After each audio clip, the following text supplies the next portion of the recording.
So hello, everybody. Welcome to Furuya Uncorked. Joining us this week is our special guest, Mr. Don Murphy of Murphy's Bar and Grill. Hello, Chuck. Good to see you. Nice to see you. We're still alive. Yep. Is it Murphy's Bar and Grill? Did I get that right? That's it, yeah. Okay. So it's downtown. It's on Nu'uanu And Merchant. and Merchant. And you said you've owned it for 34 years. It'll be 34 years in November, correct. And so just as a refresher, in case some people are not familiar with it, even though it's been a landmark for 34 years, what is Murphy's Bar and Grill?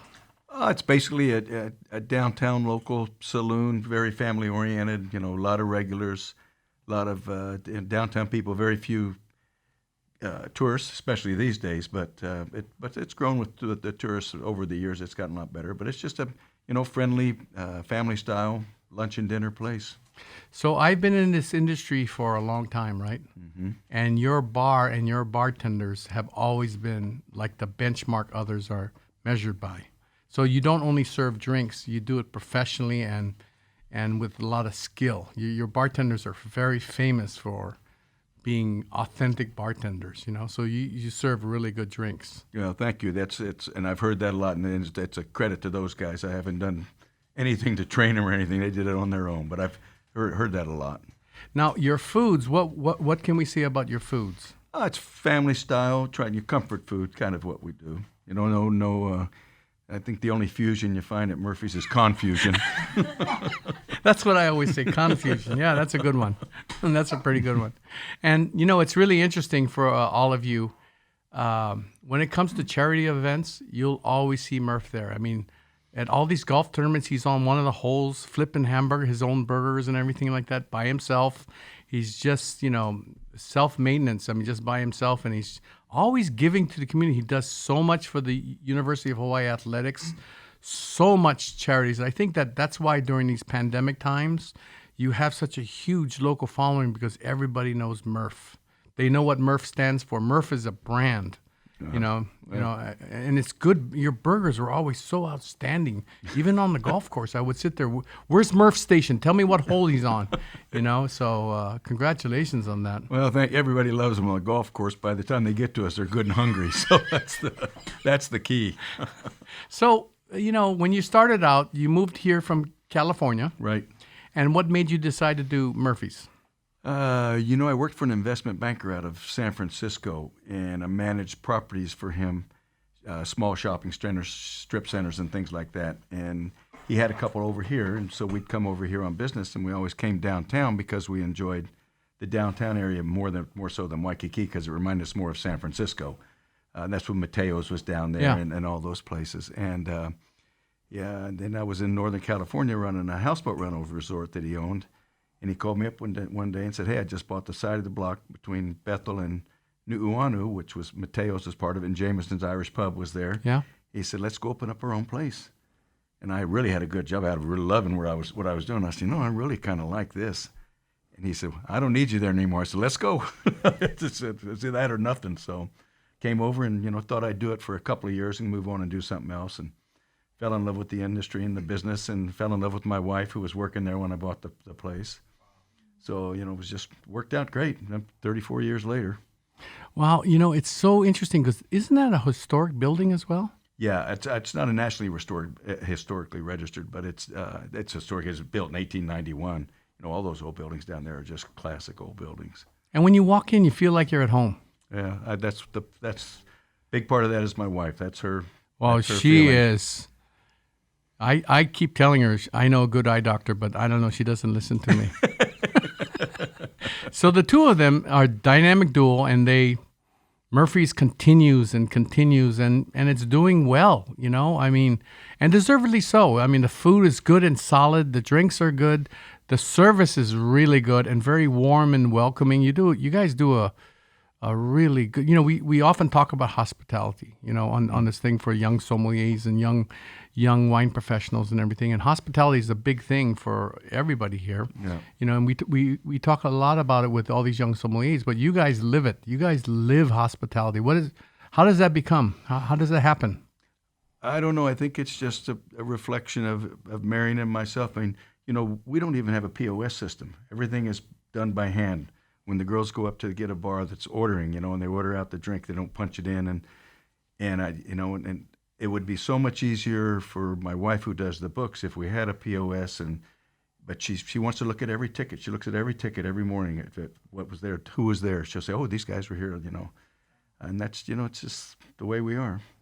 And where does the culture behind the bar come from? Why is there such a strong culture behind your bar? It always has been. Yeah, I think it's the bartenders. I think it's in their DNA. I think I'm really lucky to have the guys that I have. They're just terrific, and we've tried to set a good example and watch them follow. But they've just been that way. They're just great. Well, it's almost like this whole thing that of the old days where a handshake is enough. Right. Your word is your word. Right. And I would say that's the big part of Don Murphy. I could look at Don Murphy. I ask him a question, I'm going to get a straight answer. Yeah. I get a handshake from Don Murphy over something, it's enough. I don't have to sign any documents. I don't have to call you to remind you. It's really solid. I think that culture permeates throughout your whole restaurant. And the honesty and everything, the welcomingness, the customers feel it. Yeah, well, I hope so. And, that's one of the things that concerns me about going forward and what I see happening in our industry is a lot of that's going away. Yes. And it just kills me. It really does. And this pandemic thing has not helped, of course. But on one hand, on the other hand, it's kind of helped because, boy, the core staff that we kept have worked so hard. And I'll talk to them. They'll say, "Whatever you want us to do, we'll do it. Don't worry, whatever you want." And that's a good part of this stuff. But well, I think this pandemic can be good and bad. I mean, of course, it's cost businesses a lot of money, a lot of heartache, a lot of stress. Just be worrying of what's going to happen. How am I going to pay my bills? How am I going to pay my rent? Right. Et cetera, et cetera. But at the same time, if you look at the half full side of it all, a glass being half full as opposed to half empty. It's also an opportunity to relook at what you've done, yeah, and tweak it so that you do it better moving forward. Now's the time to use the energy into, reinventing your culture and your staff. Yep. I mean, everything. I think that's a really good thing that I hope listeners consider. Yeah. And I also, watching everybody struggle, looking at the stress of you some nights when you would come in. Davino, it's just, I think it's also a reminder when and again, none of this is rehearsed, none of this is written down or anything like that, but it's clearly a reminder for me that, here's a guy that does every charity event you can imagine, and he gives his time, his resources, et cetera. So he often doesn't accept payment or anything like that. He just gives it because he wants to do it. And during these hard times when people are really struggling, I'm hoping that people will go down to his place and the other locally owned and operated establishments. Look how many of the small hole-in-the-walls are disappearing every year, pre-pandemic. Yep.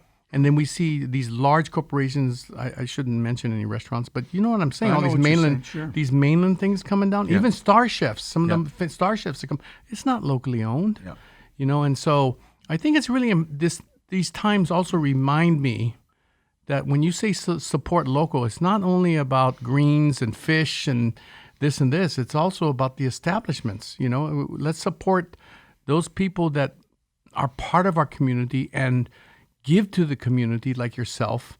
I think it's a really important message that we need to remind people about. Yeah, but I'll tell you, the people during this whole thing, the customers, and I've not only seen it at my place, probably a little bit more so at my place because of the regulars that we have that have been coming for so many years, but almost every restaurant I talk to, they all talk about how the people have been so generous to the help. They're coming in, they're spending money, they're tipping unbelievably. They've just been, but that's Hawaii. Yeah. And that's why we're here, and that's why I love it here. That's why Marion and I do what we do. That's our life. That's the way we are. Yeah. And Don, now pre-pandemic, what did you think about all this movement of mixology coming to the forefront again? Well, it's interesting. It's kind of come full circle. It seems to keep going, boom, boom, boom. Now the craft beers seem to be falling off a little bit, and mixology is the big thing now, especially with the younger people. And, wines are kind of fading out a little bit, which bothers me because I'm a wino, Yeah. But, So the mixology thing, it's kind of refreshing to see, like, Who could have imagined Oh. a small little bar like Bar Leather Apron Oh. with that few seats, and the fact that people are sitting there for 2 hours or something, Yeah. having maybe 2 drinks, Yep. and they're able to meet rent and and pay their bills. Oh yeah, and they're world famous. I mean, they're very well known that they just do a terrific job. But it's interesting. It's a whole new deal. I look back. I'm 71 years old, so I think, oh geez, I'd have been there in a minute when I was 35 or 30 Yeah. or 25 or 18. But but So your choice of drink is wine? yeah, pretty much so. You don't dabble with too much beer? Oh or- yeah, beer and wine. Oh. Pretty much. I'll have an occasional cocktail, but not too much. And when you drink wine, what do you? Usually Chardonnays. Yeah. So you prefer white wine? Yeah. Why yeah, is that? Yeah. I don't know. I just like the taste of it, I think. Although I've used to drink reds, and I really enjoy Big Red every now and then. Mm-hmm. So. Yeah, and do you guys serve wines at Murphy's? Oh, yeah. Yeah. Yeah. Yeah, and who selects them? You? Yeah, Jonathan and my bartenders will talk about it. What do you think? And, we're not, our clientele is not really, really upscale wine Oh, I get it, clientele. yeah. So you do what you do. You find like I always say, you find your group and you beat it to death. Well, I think that also that if the intent of your hamburger is so that it's just really good, Yeah. and you're going to come back for it, Yeah. whether it's Wagyu beef or something is secondary. Mm-hmm. Correct. I think the same is true with wine. If you have a glass of wine that you and Jonathan really enjoy, what's really more important than that? That's exactly right. Doesn't need to be expensive. Doesn't need Exactly. to be, It doesn't have to be bells and whistles and midgets picking the grapes at midnight or anything like that, right? Correct. It's just solid wine. I mean, Yeah. that's how your food is too, I would imagine. Yeah. Yeah, I would What say. we try, yeah. Your corned beef and cabbage A lot of it. We sell a lot of it. is good. It's good. Yeah. I like it. And you also have you're like the center of attention here in the islands on St. Patrick's Day. It's kind of like this incredible block party that, like, if you're anybody in this industry or you want to have a good time, you got to go down there for your St. Patty's Day. That's quite a production. It's been something over the years, correct? Yeah. How many days does it take you to prepare for that thing? Oh, we start talking about it a couple of days after the previous St. Patrick's Day. Really? And then we really, right after the first of the year, I'll really start getting into it. But, I don't know that we'll have the big one anymore like we used to in the past. I'm because sure of it'll come back. Slowly, but Well, it'll come back. It may. I'm not sure I will.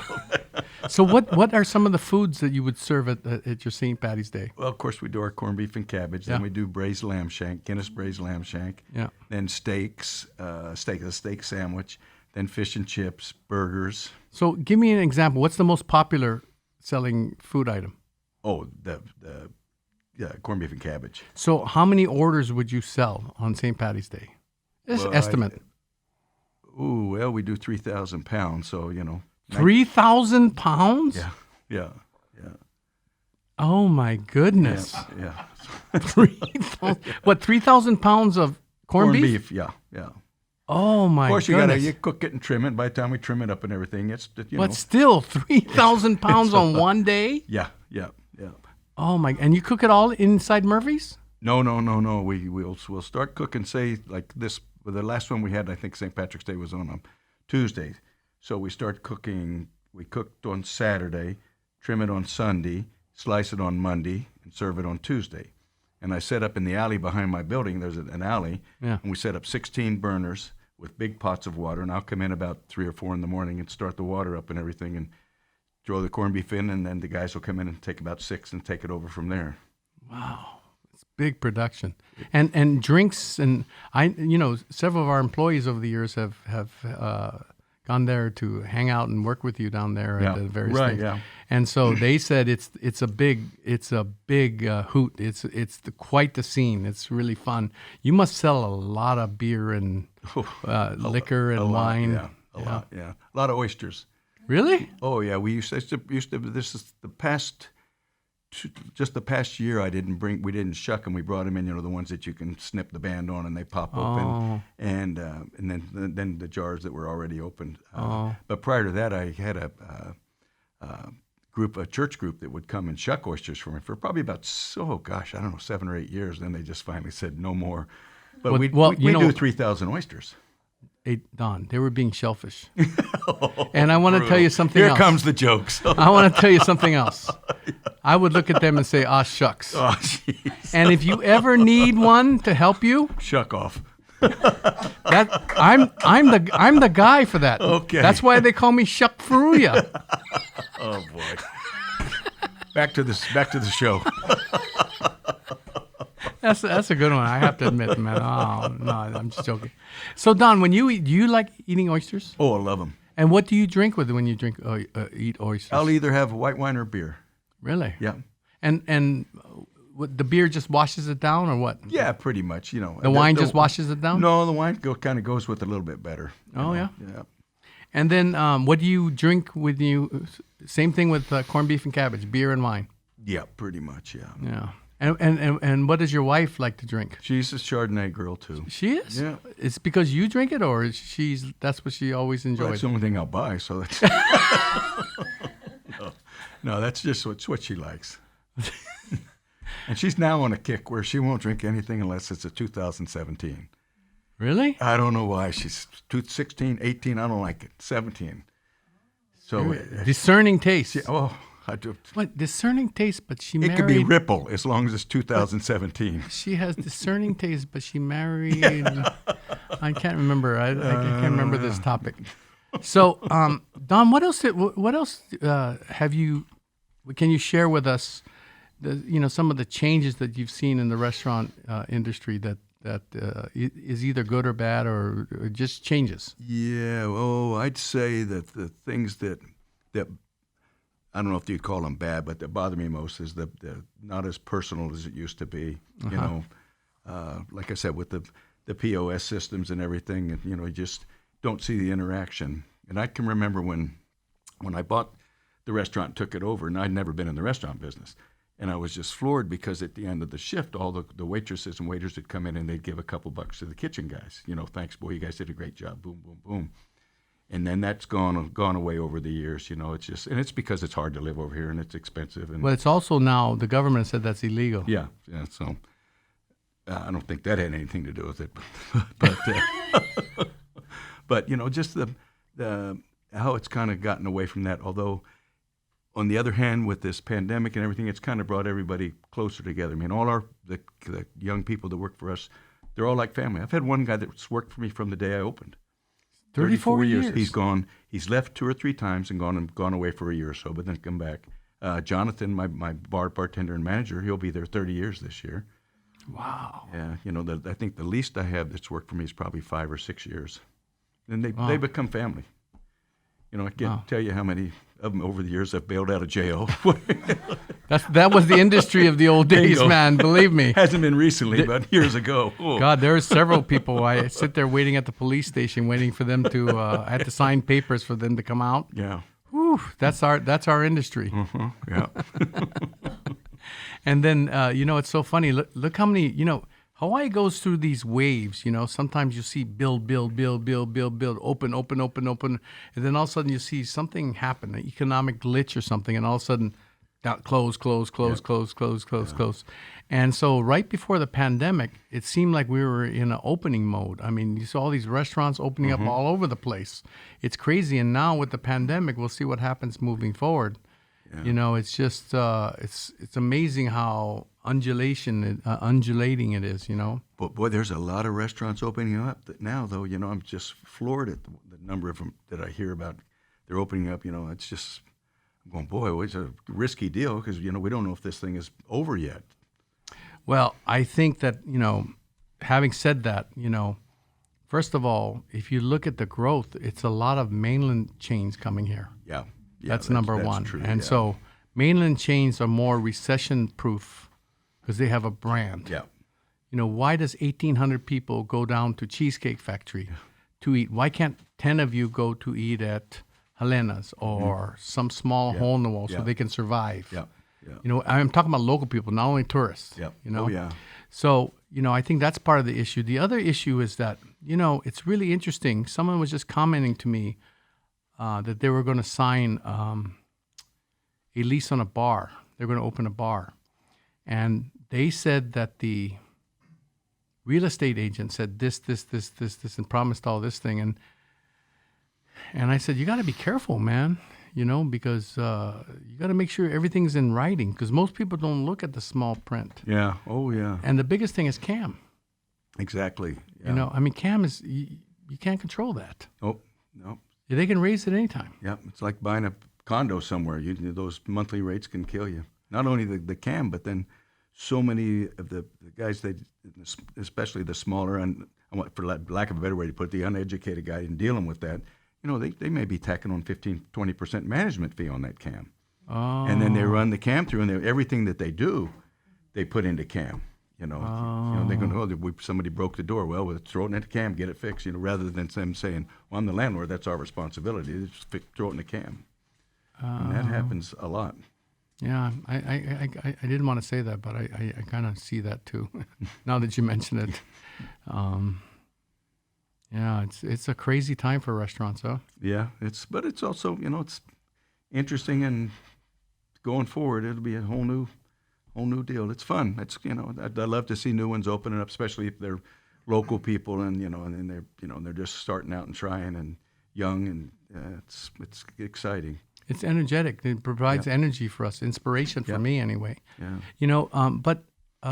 So right now, your hours, how much percent are you up? I mean, at what are you 75% of previous business in terms of the hours and? As far as hours that we're open, yeah. No, we're about 75%. We used to serve dinner Monday through Thursday till 9. Now it's till 8, and then Friday and Saturday it's till 9. It used to be till 10. And Sunday we used to do dinners. Now we don't do dinners at all on Sunday. And that's primarily because I can't find help. All my guys in the kitchen work 6 days a week, and you just can't beat them up 7 days. So. And how about in terms of seating? Are you guys? We're because of the 50% thing. We're probably running more like 60 or 65 because you can now do the larger groups. So we'll get groups of 8 and 10. Like tonight we've got a 7 and an 8 and a 10 coming in, where usually it would be at those tables you're going to have 4 or 5 people. I don't know where they ever came up with the number for 5, but they had that for a while. Yeah, I remember that. Gosh, it's so crazy. So you also do now and then Irish specials, yeah? Yeah. Are you Irish? I'm of Irish descent, yeah. Irish? Irish. Well, here we go. So what are some of your favorites? Well, we do the corned beef and cabbage. One of our favorite sellers is the shepherd's pie. Oh, yeah, that's what Cully likes. Yeah, that's a good one. Then we do what we call our Blarney burger, which is imported cheese from Ireland. It's really good cheese. It's an Irish cheddar infused with Guinness, so it's a good seller. Oh. And then we have Irish nachos, which was, believe it or not, something I thought up, which is just potato skins with corned beef and cheese on top, shredded corned beef. Hey, they're really good. Nacho recipe. Oh, no. Did you hear that one? That was my recipe. Nacho recipe. On the eve of May the 5th, I don't. So, what's May the 5th? Oh, did I tell you? I have to tell you the story, Don, on camera. So our granddaughter, when she was 6.5 years old, I got her to eat kapamaki. That's the one with the cucumber in the middle. Okay. And then a little while later, I got her to eat oshinko maki. Mm-hmm. That's the one with the yellow daikon in the middle. Okay. And so a little while after that, she came to tell me that she only eats that on May 5th, Oshinko de Mayo. So everybody else was rolling their eyes, Don. I was like, Did she really the force is strong with you. She was only 7.5. That's great. Yeah, that's a great story. So, Don, I want to do this. Let's take a break, and we'll taste some wines when we come back. And I'd like to ask Ariana Suchia, the Gram Sam, to come on. And, I want her to also have the opportunity to pick your brain, the young thing. And this is kind of like a passing of wisdom, a passing of insights that maybe can help her and her generation moving forward, if you don't mind. Great. So everybody, stay tuned. We'll be right back. So welcome back, everybody. Chuck Furuya Uncorked. Our special guest, Mr. Don Murphy of Murphy's Bar and Grill. Legend. And joining us now is the Gram Sam. Newbie. And the boss of this whole episode. And this is Ariana Suchia. Hi, everyone. Glad to be here with the one and only Don Murphy. Super excited. Great to see you. We'll see what you say at the end. Okay.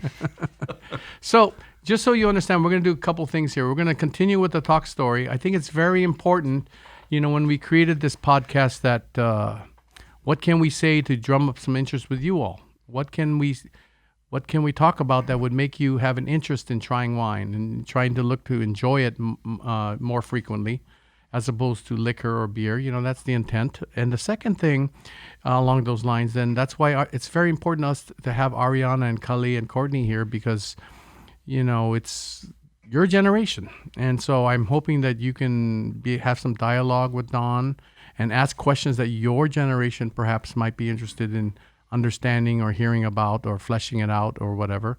And then the second part of that thing, since Don likes to drink Chardonnay, we have 3 Chardonnays here, each of us. And we're going to do a blind tasting only because, not to guess anything, not to guess the grape, the soil, the vintage, the producer, or anything like that. It's just, if we like it, then we can show the label. If we don't like it, then I'd rather not poo-poo a brand, so.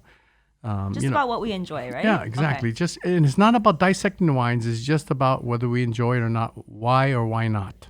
Awesome. And because they're all from the same grape, then we can also, understand the likes and dislikes, and hopefully people can then look at wines and understand what they like and they don't like about the wines. Mm-hmm. Okay, so that's the second part. That's what we're going to do. Okay, guys? Absolutely. Does that approve? We have your approval? I mean, I'm ready to start, because when you guys were talking about the corned beef and the nachos, the Irish nachos, I was like, oh my goodness, mouth watering already. I need something. So while we were on the break, it's really interesting. Don mentioned that before Murphy's, part of his establishment was Jameson's. Mm-hmm. The other part was Mateo's. Mm-hmm. So I was telling you about a wine earlier tonight, and we talked about olelo, which is Hawaiian for word or something along those lines. Speaking, right? Speaking, yeah. Yes. And so that's Michael Jordan's label. So Michael Jordan, not the basketball player, but he's a very famous master sommelier who used to be the corporate wine director for the Disney Corporation. So big, powerful man. Yeah. Wow. And so, of course, I've heard of him because he's all over the news and he's all over the industry collateral and material. And I saw him at the Kapalua Wine and Food Festival, and I knew that was him because I saw his picture. And he walks up to me and goes, "Hey, brother, how you, cuz? How you, brah?" And I was sitting there going, "Are you making fun of me?" And he was like, "No, I graduated from Kalani, bro, 1975 with your sister-in-law." Oh, wow. Yeah, and I was like, "Wow!" And the pigeon was full on. So Don, he was the son of Mateo. You're talking about Mateo's? Yeah. I mean, how crazy incredible. is that? Oh, well. Only in Hawaii. Wow. That was Yeah. a great place. Great place. And so in homage to that, that's why he called his wine Olelo. And his Napa Valley wine that he was making, and he had a couple other California wines, he called it Word. Oh, I see. And so when he made this was for one of the airlines. I think it was American Airlines, if I'm not mistaken. And it was Olelo. Instead of calling it Word, he called it Olelo. For the Hawaii flights coming over? Yes. Oh, awesome.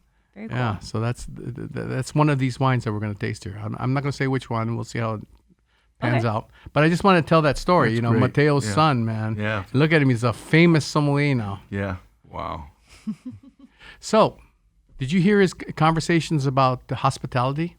Yeah, I think for me, obviously the entire segment was amazing, but I was really interested to hear that you weren't originally in the hospitality industry when you moved over here.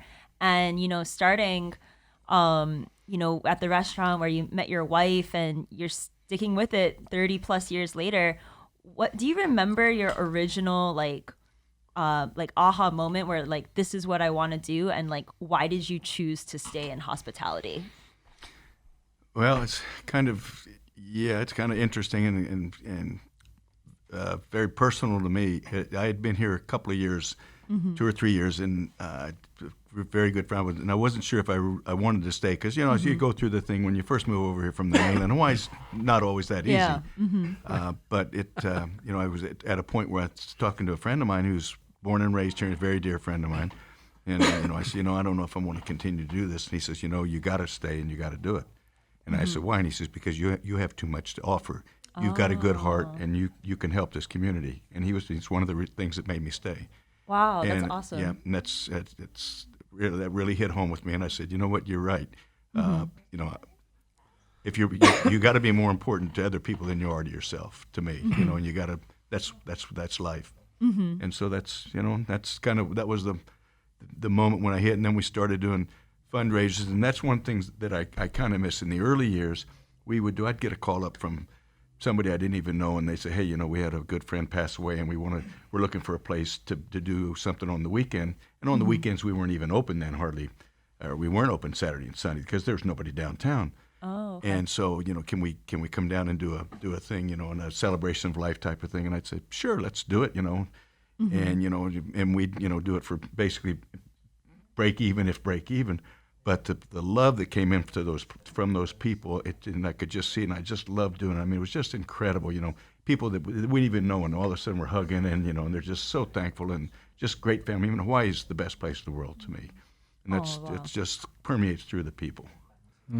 That's a good one. awesome. And then did your wife imagine that her life would be forever in hospitality when you guys first started going together and everything? I think so, because she'd been in it for several years. She moved over here from Canada probably about eight years before I did. So, and she was working at Rudy's Hideaway downtown and some of those places. And she just, that's her way. That's what she enjoyed doing. She loved doing it. Oh, that's Wow, awesome. I wonder. You know, I'll text you. Ask her if she knows. I'll tell you, this person I used to work with a lot was down there at Rudy's. She was the server and at Rudy's. I'm sure she knew him. Yeah, Yeah, that's pretty cool. That's a small world, man. More that Hawaii was a small lot. world Yeah. If you, stories. I don't know if you've ever seen his wife. No, I haven't. Well, first of all, she's beautiful. Not no need makeup. No, she's just beautiful. And the other thing, she has this incredible heart. She's just warm and fuzzy and welcoming, just like Cheryl. Just, you know, no malicious bones or anything like that. Yeah. And how she ended up with a guy, I want to talk about that later. Opposites attract. But the point is that, you know, that's where the hospitality comes Yeah, in. the It's common just thread, yeah. because they're both so genuine, just from different perspectives, different angles. But they're really genuine, honest people, you know. And you can just feel it, you know. And I think Murphy's Bar and Grill is like that. You walk in, it's like you're walking into their home. That's how they both come up and talk to you, and you watch them talk to all their guests and everything. It's like that. It's home. Yeah. Well, that's what we try to do. It's, you know. And these employees of yours, your team, your bartenders, you really say that it's all them that's doing these really amazing hospitable acts. Is it because, I know obviously you try to lead by example, but are they a part of the family before they even come in the door? Like, are they just regular patrons, or what draws them to work at your establishment, would you say?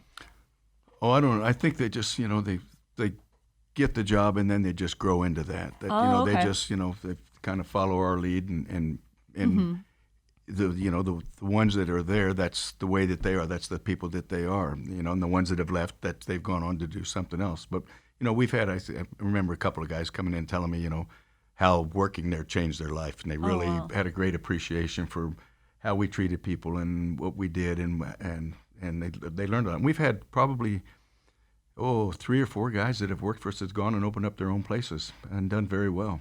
You know, I know Cully was just saying JJ Dolan's, correct? Yeah. That's awesome. JJ, yeah. He worked for you? Brendan, yeah. Brendan that has Manifest downtown worked for us for a while. Oh, wow. I have a really good friend in Denver that's got 3 places in Denver now that worked for me. Wow. my goodness. You know, Brandon is really kind of really good friends with one of our sons, you know. Oh, is that right? Yeah. He's a great guy. Yeah. Didn't Justin work there too? No. Bar 35, yeah. So Justin and one of our oldest son grew up together from 7 years old. Oh, is that right? Wow. Yeah. Yeah. Another Hawaii small world kind of thing, though. Yeah, it's pretty crazy. Yeah. So, what do you think about what he was coming? You know, about my comment about him. Just what you see is what you get. Not only with Don, but the food, the drinks. You know, everything. Absolutely. I mean, In this day and age of marketing and social media and creating an image and all that stuff, you know, is that kind of isn't that refreshing to find something Well, talking about, the passion and love going into a couple days after St. Patty's Day, we just had this huge extravaganza.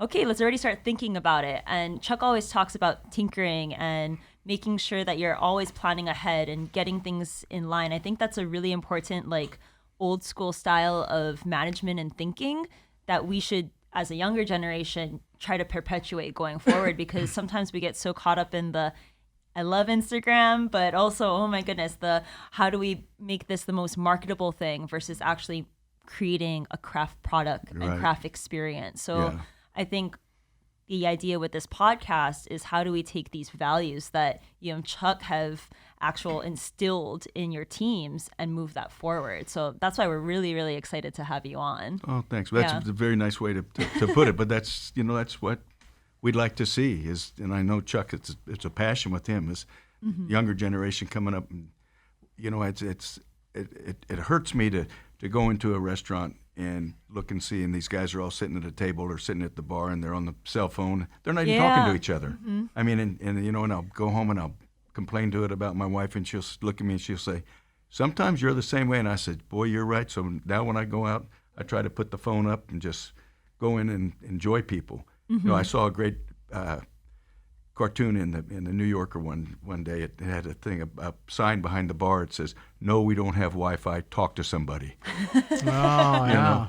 I like that. Yeah, but it's something that I've seen that I don't really.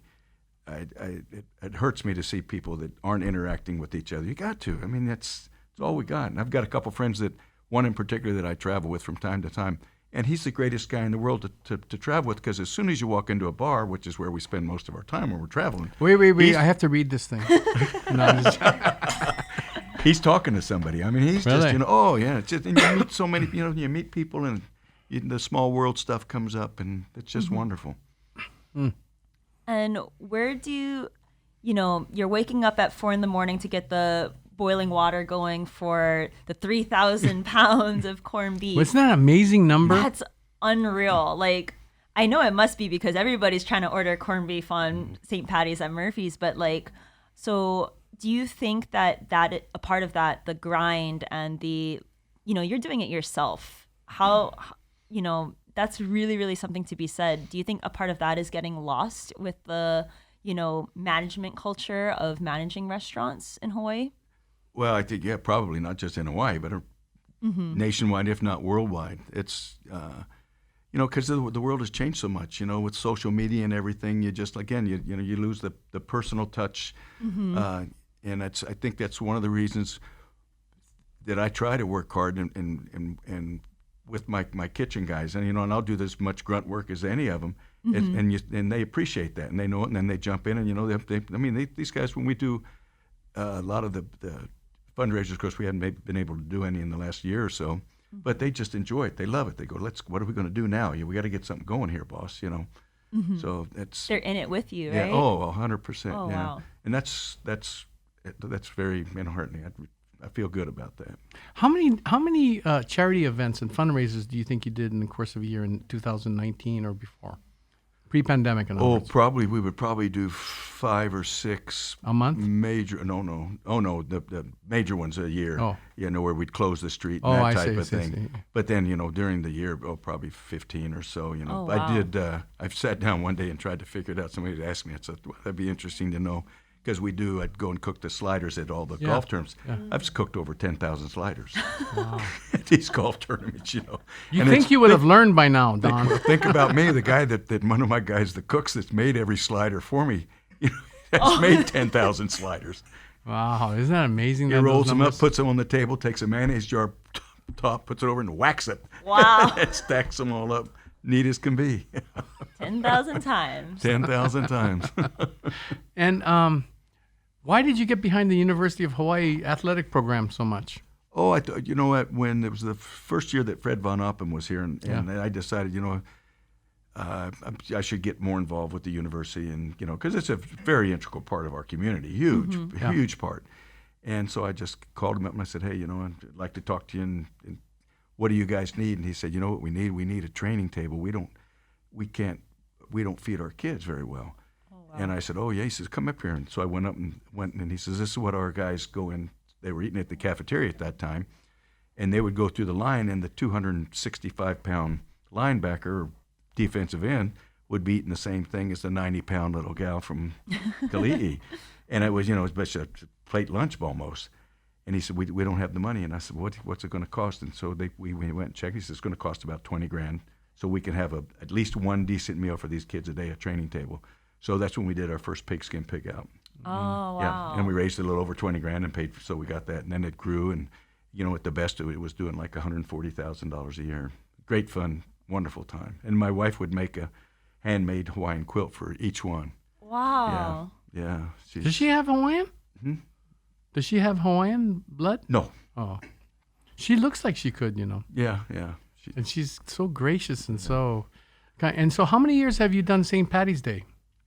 Well, this one would have been this one coming up would have been our 34th, or just passed. Wow. But the big ones, first couple of years we just did it inside the restaurant. Then we went out to Merchant Street, the one short block. And then we went to Merchant in Nu'uanu. Then Hawaii National Bank tore down the Bank of Hawaii processing center across the street and in the parking lot from us, and became their parking lot. So I started renting that from them, and then we expanded into that. So our liquor license would go from, I think, 3,800 square feet to 66,000. So it grew a little bit, yeah. But it was true. We'd get 10, 15,000 people at the peak. Wow, that's incredible. Yeah. So Don, now that we are in in the dusk, golden years of our thing. So here's a question I have for you. So looking back on it all, and all how you came up and all the lessons you learned and all, working in the trenches and all that stuff. What are a couple of things that bits of advice that you would offer someone of Ariana and her generation in terms of working in the hospitality and restaurant industry? Oh, I think just get to know the people that you work for. Know that put into it what you want back. Treat people the way that you want to be treated, whether it's the dishwasher or the chef or whatever. And sometimes the dishwasher is just as important as the chef. A lot of times. Absolutely. There's times boy, give me a good dishwasher, and they. But just work hard and think about we've lost so much of the culture of our industry that we've got to get it back, and we think we can. And like San Francisco has a great program. It's a legacy program where they realized a few years ago that they were losing a lot of their good the old restaurants because they couldn't pay the rent, that everything got expensive. Things like Lefty O'Doul's and places like that. So they went in and they said, okay, any restaurant that's been here 30 years or more, you're going to qualify for this legacy program, and we're going to give you tax benefits and money to help pay for your rent.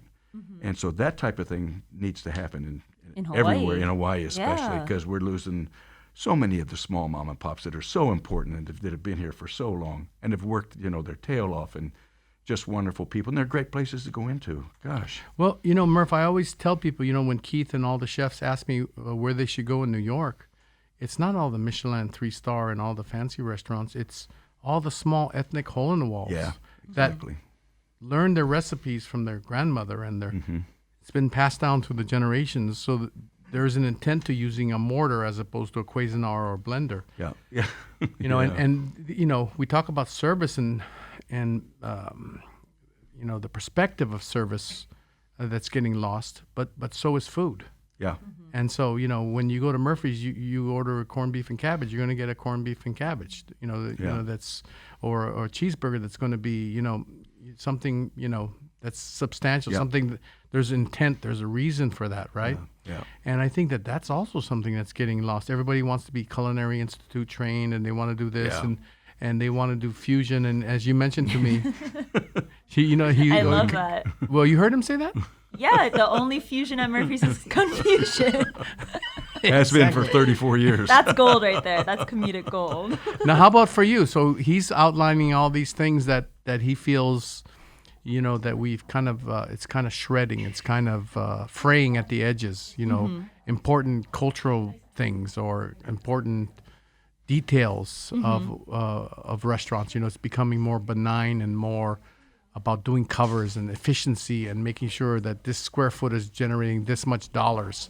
and all that stuff. So, what are some of the questions you would want to ask? You have one of the greats. He's Hall of Fame, Hawaii Restaurant Association Hall of Fame. I was sitting there going, when he was getting inducted, I was sitting there going, I want to be like him. I want to be like him. Do we have any tequila? That's the spirit. There it is. Oh, yeah. Sounds about right. So, Ariana, do you have something along those lines? Yeah, for me, I think, hearing about how you're so true to form, Murphy's is comfort food. It's not fusion, it's not anything else. But has there ever been a time where you felt external pressure to move Murphy's in a different hip direction? And how did you find the perseverance to stay true to yourself and what Murphy's is as an establishment?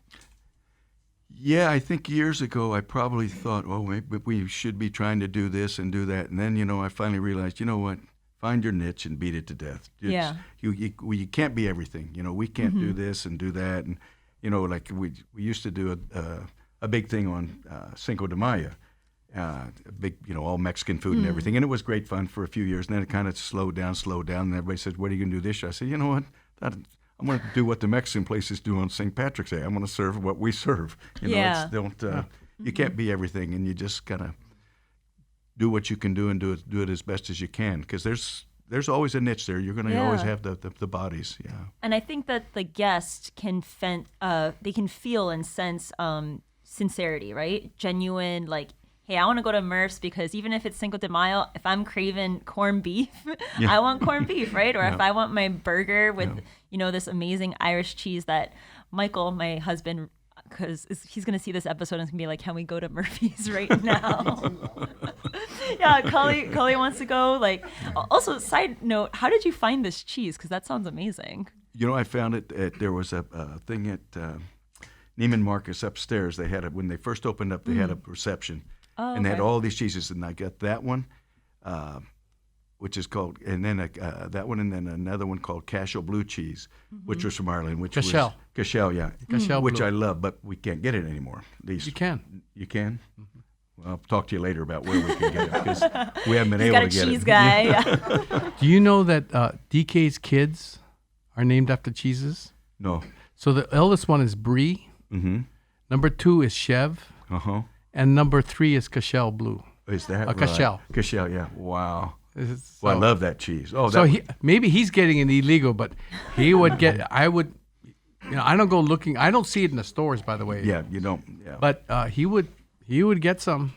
Well, I'll talk to talk to him about DK. that. Okay. Because it's And a cheese black market. I said if he was going to have another child, it wouldn't be named Velveeta. Oh my And you know how I answered that? No. Jesus. God. Get the hook. Oh my goodness. So let's dive into some of the wines. Okay. Chuck. So we have 3 Chardonnays here, and Murph likes to drink Chardonnay, and so each one is from a different winery, and there's just different styles and whatnot. And I would just like to hear what you like or don't particularly like about each wine. Okay. And same thing with Ariana, And then from there, we can, for those that are that we don't necessarily like, I don't want to show the label, but we can certainly talk about the ones we do like. And I'll tell you what store I bought it. So what I do, Don, is I go to stores and I buy wine to try on this thing so that, part of the intent is that we want to grow the concept of good wines, not expensive, good wines, because it's all getting commercialized. Mm-hmm. So if we taste a good wine, we should tell the people what the wine is and where we bought it from and how much we paid. And hopefully they'll go down to the store and buy it and support that wine or that store. And then, it helps to grow. Yeah. So that's our intent. So which wine should we start off with, Ariana? Let's try the wine on the left. Okay.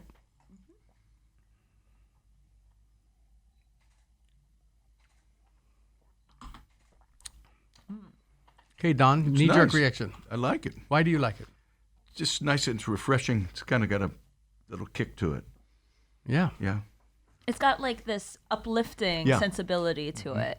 I feel like, we're just talking about like things like cheese and like kind of like comfort food and things like that. This one has a nice lift. So I feel like it can wash back some of those richer flavors and things like that. Would you go out and buy a wine like this? I would, but I wouldn't. It would be one that I wouldn't have. I'd have maybe a glass and a half or two. It's not one that I'd. It's not a porch flavor- pounder. Yeah. It's not a gulper. It's It's just not a gulper. Yeah. okay. Got it. And why isn't it a gulper? Is it because it's got some hard edges? The flavor to me, yeah. But I like it. I'd have it. I'd go buy it. Okay. Wine number 2 then, the middle glass.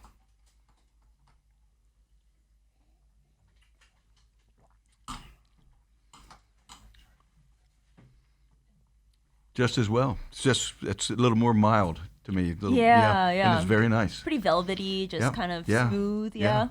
But to me, it's a little alcoholic, no?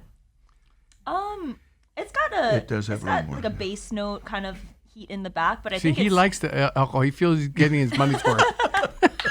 Hey, me too. What's the ABV? Got to check that out before I buy. Okay, let's look at wine number 3 now. Oh, this is like a speed tasting, Chuck. Well, I don't know. You guys ain't talking, so I'm just moving it along. We were savoring. Okay, we can go back to any of the wines you want to talk. I just That's was very trying to nice. fill up the airspace. This one I like the best. This is Really? very nice. Yeah. Yeah. Smoother. Yeah, and it would go with anything you're eating, I think. Yeah. Pretty much, yeah. It's smoother, yeah? Holds So- its alcohol better. It's Is number 3 one that you would probably go for with like Murphy's with your style Correct. concept? Yeah. Okay. Yeah, yeah. Oh, interesting. More so than the other two. Although the other two are very nice. I like them. yeah. Would you say that this is a little bit more you can have more than a glass? You would have Yeah. more like Couple of bottles. Couple bottles, yeah. Then I go to bed. And which one do you think your wife would like out of the 3? Whatever was left over. I think she liked this one as well. We're Very- very similar, okay. similar taste. He would say, "Stop your whining." They would have a couple bottles each, so they wouldn't have to share. No need to worry. Other questions you want to ask him before we show the labels? We can show all 3 labels here. I think that if we all enjoy number 3, I think we should go ahead and Cully, can you bring over?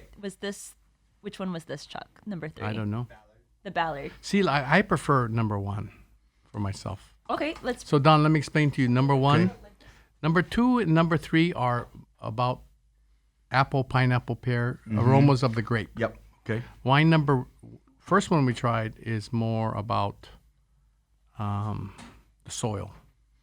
So it's not apple, pineapple, pear. It showcases what the soil offers, in my opinion. Not better or worse. It's just a different take. Just to share for. I'm not Yep. trying to make you change your mind. No, I'm just. So, I believe that Chuck's favorite was number 1, which was the Maison L'Envoy, correct? That's like the one that you thought was the most refreshing for you. Well, it's very intricate, and it's very Intricate. soil driven. It's very uplifting. I like that. I think it's very minerally, but it's not for the average Joe Schmo. Okay, and I mean, then the average person. It's not going to have mass appeal. okay, and then my favorite would be the Olelo, which you mentioned was a Michael Jordan, not the basketball player, project, but I think that it has maybe a nice heft and texture to it. It can offer maybe a little bit more, ABV, but that's gonna be fun on a nice summer day. Why not? If you have a day off. And then Murph's favorite, the Ballard Lane Chardonnay. Correct, Chuck? Where's this Yeah. one coming from? That's from the Central Coast. Number 2 and number 3 are from the Central Coast. So and in fact, they come from similar vineyard sources. Oh, okay. So Olelo buys their grapes from the owners of Ballard Lane. Oh, okay, Yeah. okay. So Don, wine number 1 I bought today at Tamura's in Kaimuki. Okay. I paid $15.99 for that bottle. Jeez, is that right? Yeah. Wine number 2, Olelo, I bought at Fujioka's, and I paid like 15 something a bottle for that. Another steal. Nice. And then the Ballard Lane, number 3, I bought at Arfield Wine Company, Aina Haina, and it's normally $15.95, but I paid today was on special at $13.99. Oh, it's your lucky day. Now- I'm going to stop by there Yeah. on the way home. I mean, these wines are, something you go out and you pay $25 to $30 for, Yeah. and you're going to get just as quality's just as good. Yeah, I think what you guys were talking about earlier is like, unfortunately, our generation is kind of a little bit more wary of wine. You know, we're more like the mixologists Right. Yeah, or maybe yeah, even yeah. a craft beer now and then. But I feel like my generation also doesn't understand there can be a lot of great value with wine, because none of these are going to be breaking your bank. I'm Yeah. going to go to a bar and have a $15 cocktail anyways. Yeah. Why do that when I can have a really nice, enjoyable bottle of wine that I can share or not share with my husband? Well, the other thing that's really interesting is that when you consider how much does a bottle cost, just the bottle itself, Like an empty bottle, you're saying. $1.50 Oh, to yeah, $2. yeah. A cork, 75 cents minimum. You know, the label, $3.50 to $4.50 per a bottle, Just for the label. unless you do big volume. Yep. Okay. Oh, I see. The cost of printing will go down, and then the case, Yeah. the shipping, Yeah. the taxes. So to get something in Hawaii for The 13 labor. something, Yeah. no, I'm just saying, Yeah. to get something in Hawaii for 13 something a bottle in a store, Yep. because we're not even talking about the cost of the land, the labor to grow the grapes, harvest the grapes, etc., Yep. make the wine. Yep. To get something all the way here in Hawaii, realistically, you know, it's going to cost at least $15 a bottle in the store, at least $15 to $20 Yeah. today. I mean, otherwise you're going to have all this.